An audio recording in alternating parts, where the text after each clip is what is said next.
Good morning sir. Sir ఎలాగైనా సరే మీ assistant job నాకు ఇచ్చేయాలి సార్. ఎందుకో? ఎందుకంటే నిన్న మా ఫ్రెండ్కి చిన్నగా ఫిట్స్ వచ్చినాయి. అచ్చం మీరు ఏ వీడియోలో ఏం చెప్పారో అదే చేసేసాను. సైడ్కి పడుకోబెట్టేశాను. షార్ప్ ఆబ్జెక్ట్స్ ఏం లేకుండా చూసుకున్నాను. పక్కన ఫ్రెండ్ గారు వచ్చి జ్యూస్ తాగి మామ అంటే అలాంటి తాగకూడదని పక్కన పెట్టాను. సెట్. ఎలాగైనా సార్ మీరు ఆ జాబ్ నాకు ఇచ్చేయాలి సార్. మీకు కూడా సగం పని తప్పుద్ది. అబ్బో, చాలా తెలిసిపోయింది. అసలు ఫిట్స్ ఎన్ని రకాలు ఉంటాయి తెలుసా నీకు? అసలు ఆరా అంటే ఏంటో తెలుసా?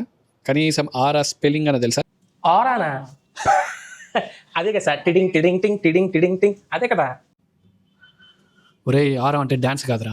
ఆరా అంటే ఫిట్స్ వచ్చే ముందు పేషెంట్కి బాడీ కొన్ని సంకేతాలు ఇస్తుంటుంది.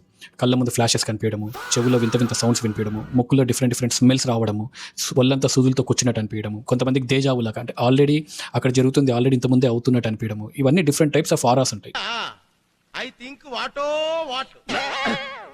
అలానే ఫిట్స్లో కూడా డిఫరెంట్ టైప్స్ ఉంటాయి. మీకు ఇలా చెప్తే అర్థం కాదుగా. ఇది కూడా సినిమాటిక్ రేంజ్లో చెప్తే కానీ అర్థం కాదు. సో మీకు బాగా గుర్తుంటే రాజారాణి మూవీ అని ఉంటుంది. దాంట్లో నయనతార కింద పడి ఫిట్స్ వస్తూ ఉంటుంది. దాంట్లో చాలా నీట్గా చూపిస్తారు. ఎలా కన్నుబొమ్మలు కొన్ని పైకి ఎగిరేయడము, నోట్లో నుంచి రావడము, చెయ్యి కాలు చేతులు బలంగా కొట్టుకోవడము. సో ఇవన్నీ classical type of generalise clonic seizures. ఈ సీజర్స్లోనే కొంతమందికి అదే టైంలో ఫిట్స్ వచ్చిన టైంలో మోషన్ అవ్వడం కానీ, యూరిన్ పోవడం కానీ జరుగుతూ ఉంటుంది. నెక్స్ట్ ఫోకల్ సీజర్స్ అని అంటాం. ఫోకల్ సీజర్స్ అంటే ఓన్లీ కన్నుబొమ్మలు కొట్టుకోవడము, లేదంటే ఒక చెయ్యి ఒక కాలే కొట్టుకోవడము. అంటే దాని మన బాడీ మన కంట్రోల్లో లేకుండా దానంతా దాని అది చెయ్యి కాలు ఊగుతూ ఉంటాయి. That is focal seizure. Absent సీజర్స్లో ఏమవుతుంది అంటే అలా పేషెంట్ ఆగిపోతారు. ఒక ఫ్యూ సెకండ్స్ వరకు ఏం జరుగుతుందో ఏం తెలియదు.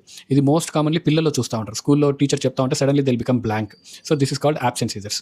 జెలాస్టిక్ సీజర్స్ అంటే పేషెంట్ గట్టిగా అరవడము, గట్టిగా నవ్వడము, చుట్టుపక్కల ఏం జరుగుతుందో ఏం తెలియకుండా పరిగెత్తుకుంటూ పోవడం. This is called gelastic scissors.